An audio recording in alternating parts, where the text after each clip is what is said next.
Good morning, Oakville, and welcome to this all-new edition of Channel 97 News. We come to you today from Mrs. Roberts' math classroom, and here's a look at just some of the stories you will see on today's show. We take a look at a fairly new style of learning being used by many of Oakville's teachers. We take a run on the track with some new students who are on the go this winter and spring. We get to know a sophomore student athlete with a unique talent on the ice. Then we find out about some of our teachers' romantic pasts. We'll have all that and much more on today's edition of Channel 97 News. And it all starts now.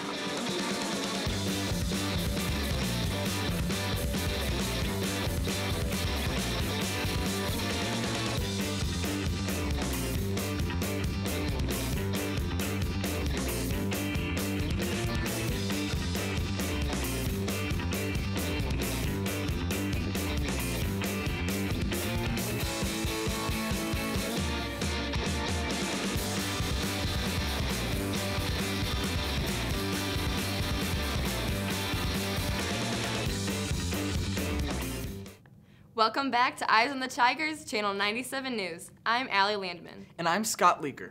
Many of you may have heard of the A-plus tutoring scholarships, but what will happen to this program in years to come? The A-plus program is a great opportunity for kids.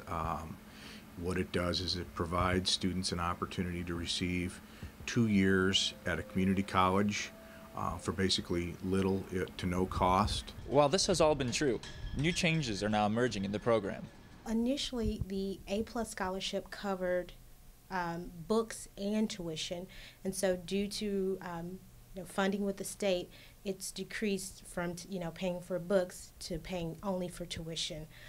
Recently, there was a reduction because of funds with the state that it covered everything but 1 credit hour of the students' total number of credit hours that they were taking. I'm not supposed to owe anything, and it says I still owe $404. That's 4 credit hours. I called up my state representative, and so she did her research, and she told me that the governor was withholding $1 million. I got an email from the school, and they said, we want to be the most affordable college in the state, so we're going to pay off the rest of your tuition this semester. I was grateful for her help and just grateful that Merrimack could pay off the tuition. How have students about to finish the program reacted? I'd be kind of ticked off because, I mean, who wouldn't be? You were promised to do something which is kind of supposed to be a gain, but you're not. You're getting it taken away. In the end, you're doing a good thing, but it will still be disappointing not getting anything out of it. In terms of the future of the program, I think the program's going to be in place. It's such a popular program. I think that kind of has contributed to things too, is because it's become such a popular program that's adding to some of the difficulties in terms of finance for the program. With what we have placed here in the state of Missouri, I have a hard time seeing that that's going to go away. With Nick Van Winkle, I'm Jake Lapina for Channel 97 News.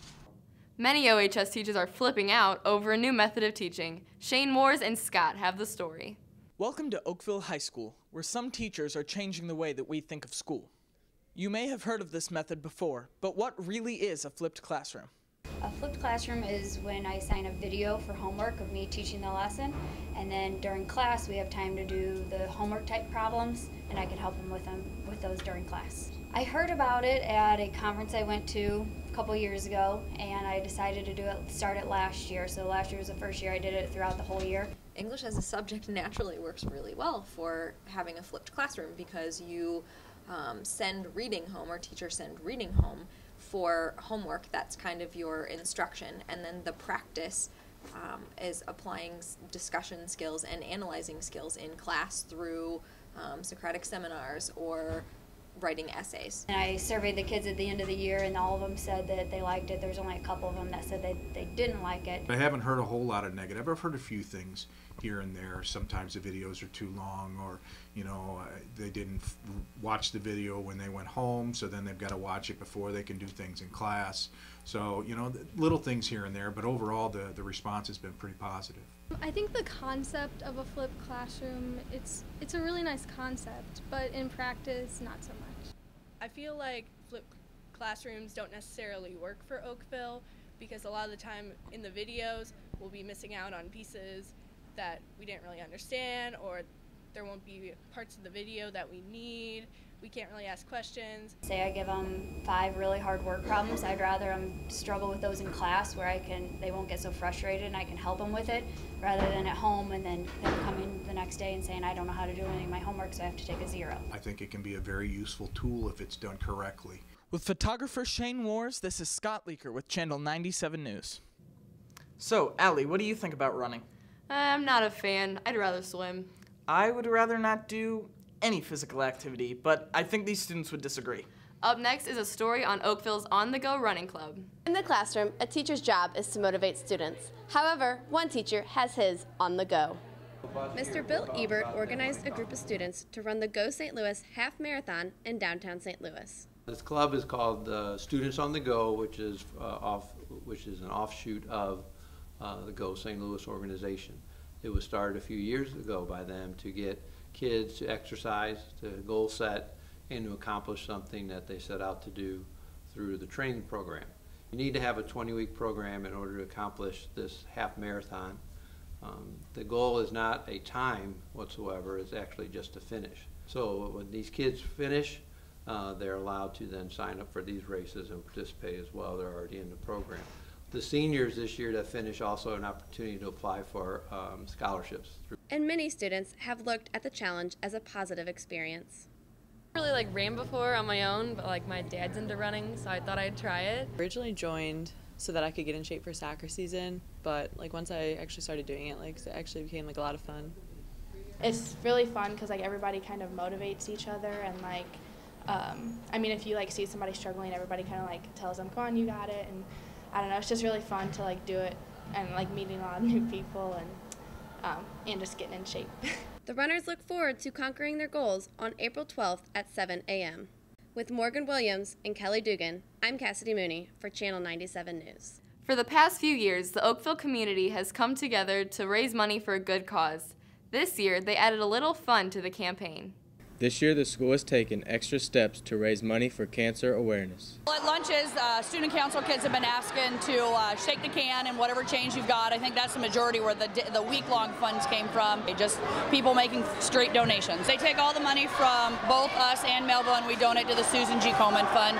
Both the varsity boys and varsity girls basketball teams brought home victories during Pink Out Week against rival Melville. And we try to get as many people out here so that we can understand what a big battle cancer is for all of us and the opportunity for us to make a difference, hopefully. The Melville-Oakville basketball game was not the only game to raise awareness. Select teachers and students got together on the court earlier that week. And there were about 30 participants, teachers and students, and we just had an opportunity for the players that aren't basketball players to come out and play some basketball and enjoy some fun against some teachers and see us in a different atmosphere than just in the classroom.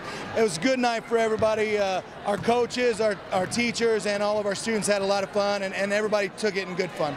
Thank you to everyone who donated to cancer research.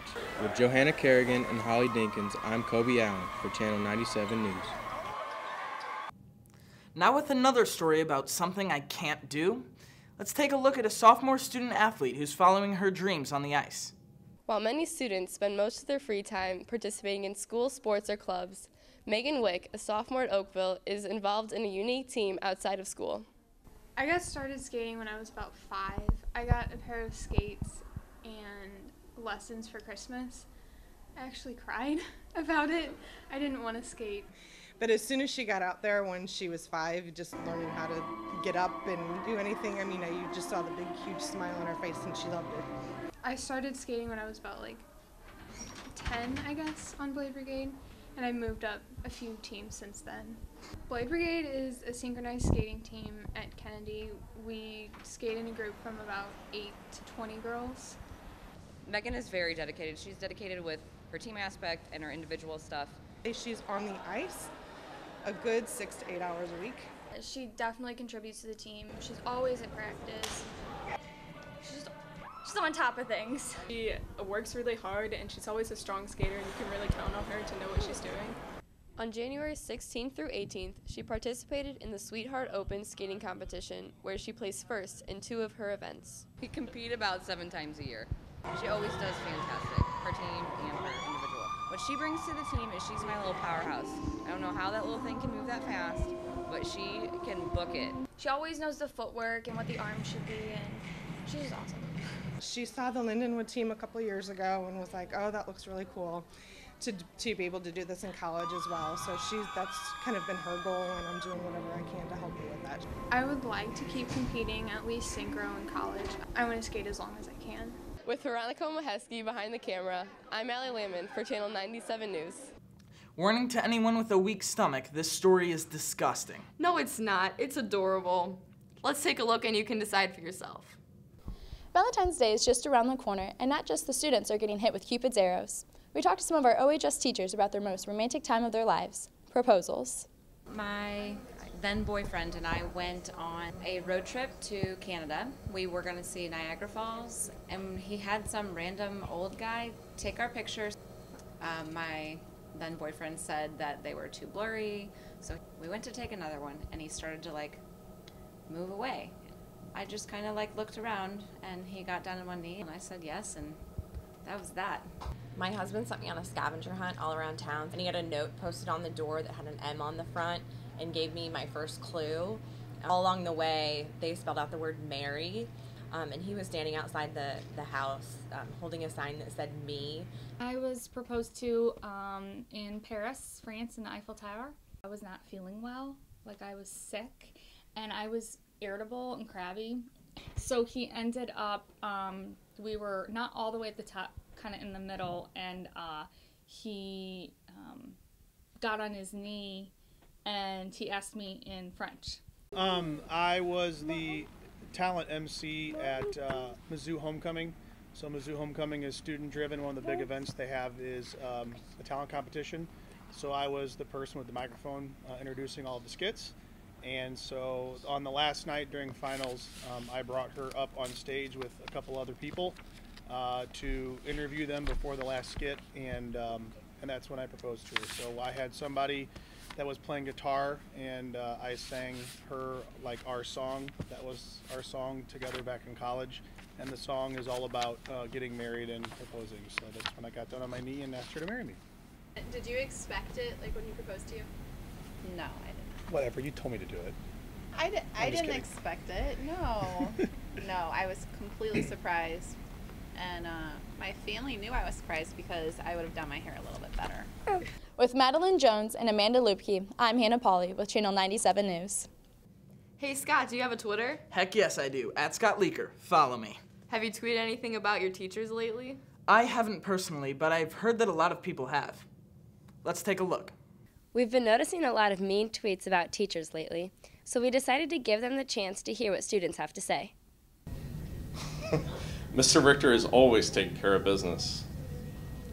H8 Leibs. Hate Leibs. How's English class? Still wondering if Strum will ever show up to leg day. Well, why don't you guys figure out how to spell my name first before you send something out on me. It's actually S-T-U-R-M, not S-T-R-U-M. Let's get it together. Schmaltz's accent is fake. They are all liars. My accent is not fake.